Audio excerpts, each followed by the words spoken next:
வணக்கம் மாணவ செல்வங்களே! வடிவியலில் உலகில் இருப்பிடத்தை புரிந்துகொள்வது முக்கியமானது.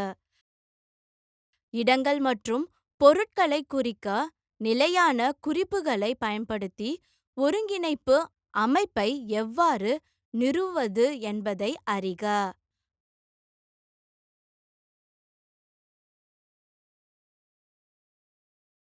கார்ட்டீசியன் சமதளத்தின் அச்சு பிரிவுகள் மற்றும் நாட்கர வகைப்பாடுகளை ஆராயுங்கள்.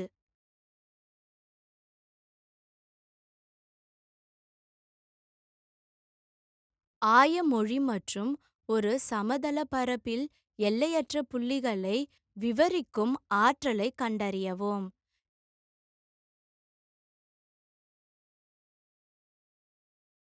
நிஜ உலக பயன்பாடுகளுடன் புள்ளிகளை திட்டமிடுதல் மற்றும் வகைப்படுத்தும் கலையை கண்டறியவும்.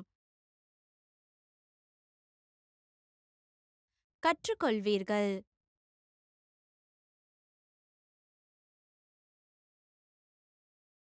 கார்ட்டீசியன் ஒருங்கிணைப்பு சமதள பரப்பில் புள்ளிகள் மற்றும் நாட்கரங்களை அங்கீகரிக்கவும்.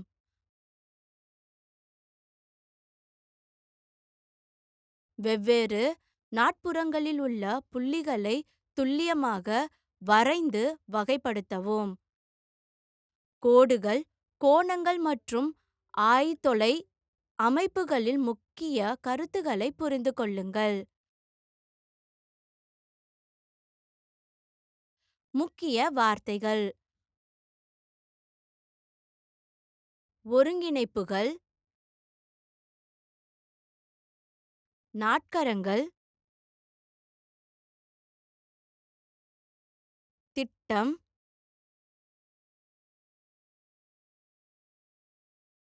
கார்ட்டீசியன் சமதள பரப்பு,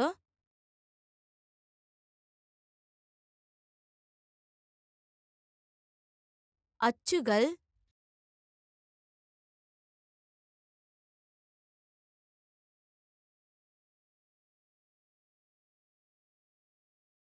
நால்வகை வகைப்பாடு. மாணவர்களே, உங்கள் நண்பரை வெற்றுத்தாளில் 5 சென்டிமீட்டர் முதல் 3 சென்டிமீட்டர் வரை செவ்வகத்தை வரைய சொல்லுங்கள். அவர் நிச்சயமாக, ஆனால் இந்த தாளில் எங்கே? அவருக்கு எப்படி பதில் சொல்வீர்கள்? இப்பொழுது படத்தை பாருங்கள். அதை இன்னொருவருக்கு எப்படி விவரிப்பீர்கள்? கொடுக்கப்பட்ட படத்தை பகுப்பாய்வு செய்யவும். ஒரு குறிப்பிட்ட வீட்டை சுட்டிக்காட்டுவது போல அது ஒரு கடினமான பணியாக இருக்கும். அதற்கு பதிலாக, எந்த ஒரு இடம் அல்லது ஒரு பொருள் அடையாளம் காணப்பட வேண்டும் என்றால், அதனுடன் தொடர்புடைய வேறு எந்த இடத்தையும் அல்லது பொருளையும் அடையாளம் காண்பது எளிது. உதாரணமாக, நீங்கள் கொடியை சரிசெய்து அதன் இடதுபுறத்தில் உள்ள வீடு, அதன் கீழே உள்ள ஹோட்டல், அதன் வலதுபுறத்தில் உள்ள வீட்டில் உள்ள ஆண்டெனா போன்றவற்றை பற்றி பேசுகிறீர்கள்.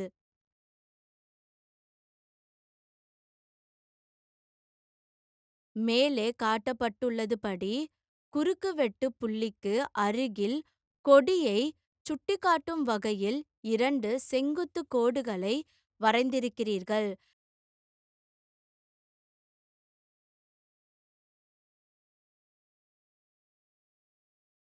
இப்போது கொடிக்கம்பத்தை அடையாளமாக வைத்துக்கொண்டு படச்சட்டத்தின் மொத்த நீளம் மற்றும் அகலத்தை உங்கள் நண்பர்களிடம் சொன்னால், வலதுபுறம் 2 சென்டிமீட்டர், மேலே 3 சென்டிமீட்டர் என்றும் சொல்லலாம். உங்களுக்கு திசைகள் தெரிந்ததால் கிழக்கு 2 சென்டிமீட்டர் மற்றும் வடக்கே 3 சென்டிமீட்டர் என்றும் சொல்லலாம். ஒரு எண் கோடு பொதுவாக ஒரு கிடைமட்ட கோடாக குறிக்கப்படுகின்றது.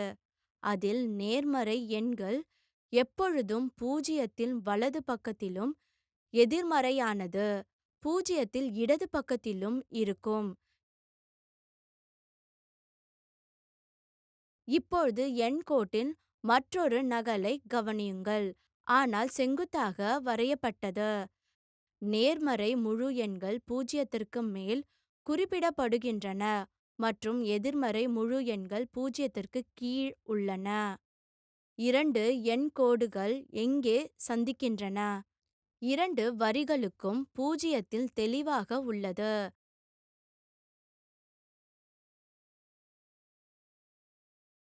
அது எங்களின் கொடி நிலையான இடம். அதனுடன் தொடர்புடைய மற்ற எண்களைப் பற்றி இரண்டு வரிகளிலும் பேசலாம். ஆனால் இப்பொழுது நாம் இரண்டு எண்கோடுகளில் உள்ள எண்களைப் பற்றி மட்டும் பேசுவதை பார்க்கிறீர்கள். ஆனால் இன்னும் நிறைய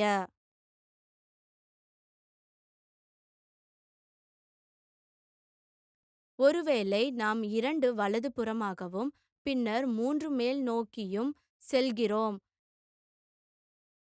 என்று வைத்துக்கொள்வோம். இந்த இடத்தை வலதுபுறம் நோக்கிய அம்பு 2, மேல் நோக்கிய அம்பு 3 என்று அழைப்போம்.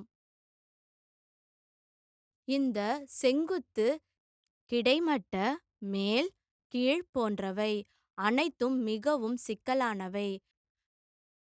நாம் வெறுமனே அதாவது 2, 3 என்று சொல்லி இதை 2 வலதுபுறமாகவும் பிறகு 3 ஆகவும் புரிந்து கொள்கிறோம்.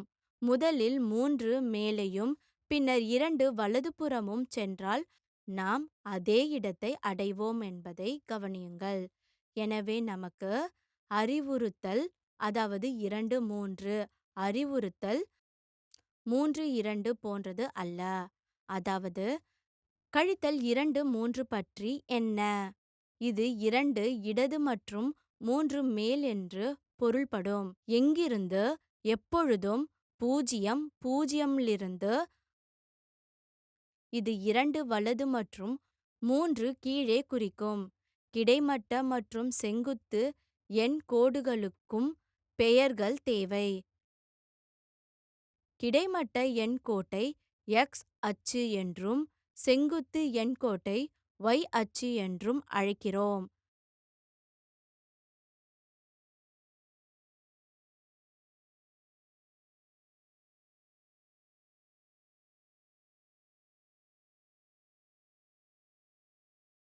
வலதுபுறத்தில் அதை x என்றும் இடதுபுறம் x என்றும் மேலே y என்றும் கீழே y என்றும் குறிக்கிறோம்.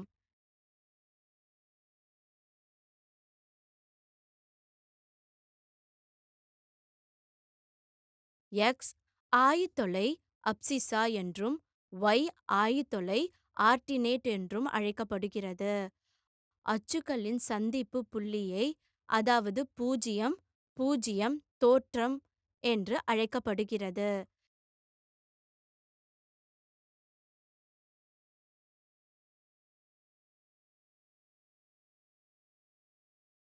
இப்பொழுது நாம் ஒரு தாளில் உள்ள எந்த புள்ளியையும் ஒரு ஜோடி அதாவது XY மூலம் விவரிக்கலாம்.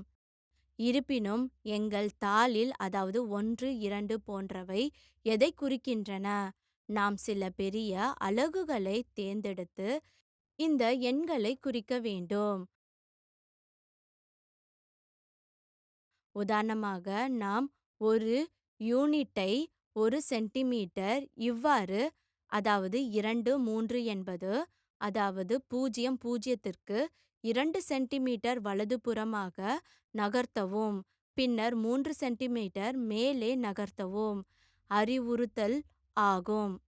அலகுகளின் தேர்வு தன்னிச்சையானது என்பதை நினைவில் கொள்ளவும். ஒரு யூனிட்டை 2 சென்டிமீட்டர் என நிர்ணயித்தால்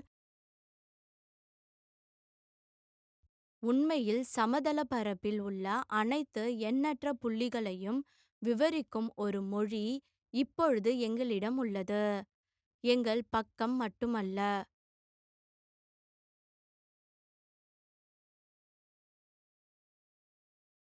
எக்ஸ் அச்சும் ஒய் அச்சும் சமதளத்தின் 4 பகுதிகளாக பிரிப்பதால் அவற்றை நாட்கரங்கள் என்கிறோம். அதாவது, நினைவில் கொள்ளுங்கள், நாட்கரத்திற்கு 4 பக்கங்கள் உள்ளன மற்றும் நாட்கரங்கள் 4 பகுதிகள்.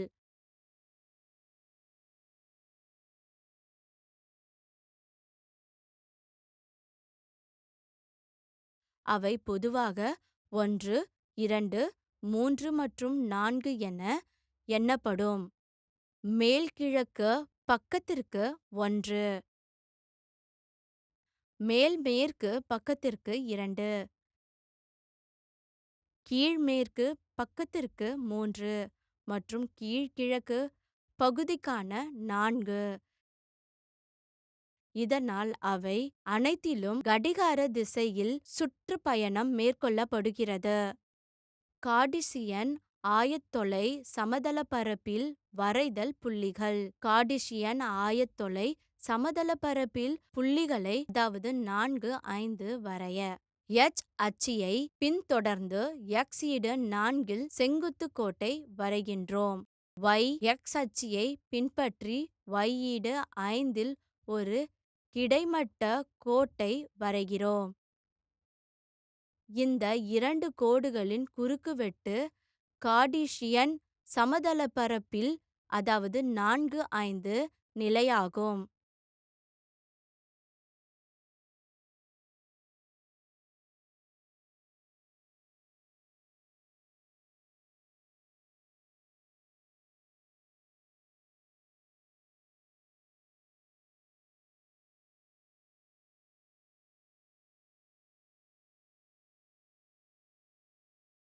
இந்த புள்ளி y அச்சில் இருந்து 4 அலகுகள் மற்றும் x அச்சில் இருந்து 5 அலகுகள் தொலைவில் உள்ளது.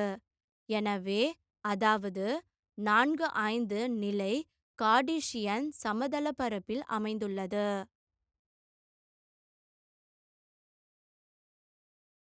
உதாரணம்: கார்ட்டீசியன் சமதளப்பரப்பில் A வட்ட அடைப்புக்குறிக்குள் 2, 4, B வட்ட அடைப்புக்குறிக்குள் -3, 5, C வட்ட அடைப்புக்குறிக்குள் -4, -5 மற்றும் D வட்ட அடைப்புக்குறிக்குள் 4, -2 புள்ளிகள். தீர்வு: 1. திட்ட செய்ய, அதாவது 2, 4 எக்ஸ் ஈடு 2இல் ஒரு செங்குத்து கோட்டை வரையவும் மற்றும் y ஈடு 4இல் ஒரு கிடைமட்ட கோட்டை வரையவும்.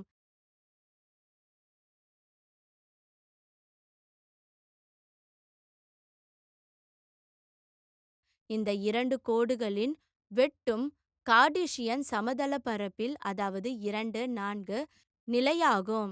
எனவே புள்ளி A, அதாவது 2, 4 கார்ட்டீசியன் சமதளப்பரப்பில் I கால்பகுதியில் அமைந்துள்ளது.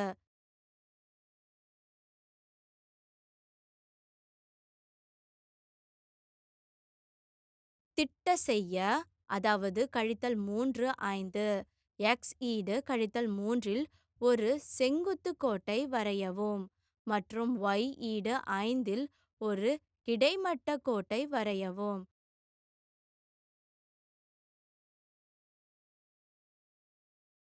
இந்த இரண்டு கோடுகளின் வெட்டும் கார்ட்டீசியன் சமதளப்பரப்பில், அதாவது -3, 5 நிலையாகும். எனவே புள்ளி B, அதாவது -3, 5 கார்ட்டீசியன் சமதளப்பரப்பில் 2 கால்பகுதியில் அமைந்துள்ளது.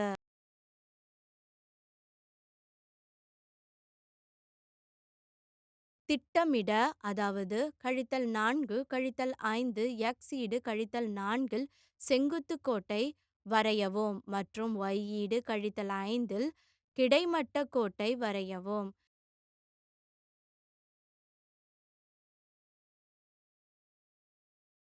இந்த இரண்டு கோடுகளின் குறுக்குவெட்டு என்பது கார்ட்டீசியன் சமதளப்பரப்பில், அதாவது -4, 5 நிலையாகும்.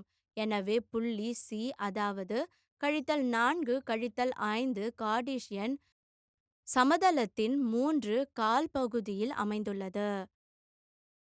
திட்டமிட, அதாவது 4, -2 எக்ஸ் ஈடு 4இல் ஒரு செங்குத்து கோட்டை வரையவும் மற்றும் y கழித்தல் 2 ஒரு கிடைமட்ட கோட்டை வரையவும். இந்த இரண்டு கோடுகளின் குறுக்குவெட்டு என்பது கார்ட்டீசியன் சமதள பரப்பில், அதாவது 4-2 நிலையாகும். எனவே புள்ளி D வட்டடைப்புக்குறிக்குள் 4-2 கார்ட்டீசியன் சமதளத்தின் 4 கால்பகுதியில் அமைந்துள்ளது. உதாரணம்: புள்ளிகளை கண்டறியவும். வட்டடைப்புக்குறிக்குள் 2-5 மற்றும் வட்டடைப்புக்குறிக்குள் -5 2 2 வட்டடைப்புக்குறிக்குள் -3 4 மற்றும் வட்டடைப்புக்குறிக்குள் 4-3. செவ்வக ஆயத்தொலை அமைப்பில். தீர்வு:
உதாரணம்: கார்ட்டீசியன் சமதளப்பரப்பில் பின்வரும் புள்ளிகளை வட்டடைப்புக்குறிக்குள் 2 0 வட்டடைப்புக்குறிக்குள் -5 0 வட்டடைப்புக்குறிக்குள் 3 0 வட்டடைப்புக்குறிக்குள் -1 0 வரையவும்.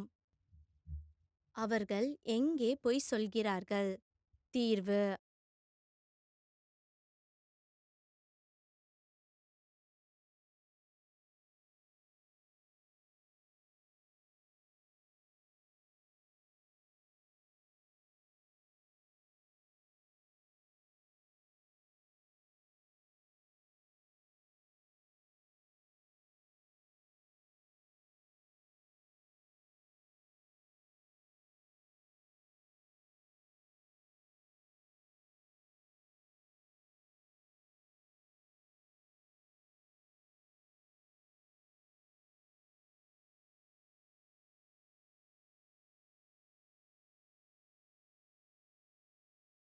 அனைத்து புள்ளிகளும் x அச்சில் உள்ளன.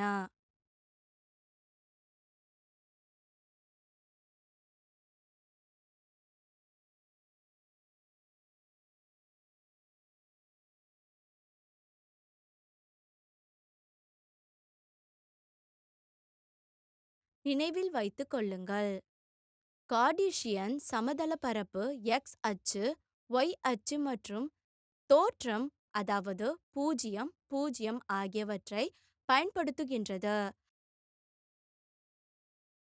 புள்ளிகளை துல்லியமாக வரைய கிடைமட்ட மற்றும் செங்குத்து கோடுகளை வரையவும்.